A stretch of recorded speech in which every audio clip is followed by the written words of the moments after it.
Another use of the PMT or payment function is to calculate how much I would have to invest on a regular basis to hit some target amount in the future.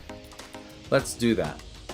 I'm going to begin by clicking in the field where I want my answer, and I'll do equal to PMT for the payment function, and then open a parenthesis.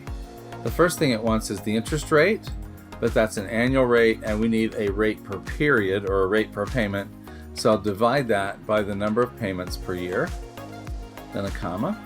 The next thing it wants is the total number of payments.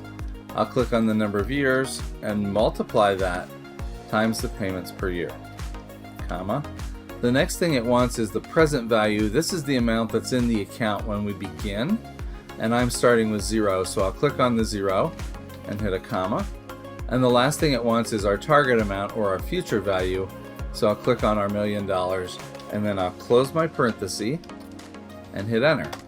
And that will show me what my payment would be each period to hit that target amount. Here's my formula.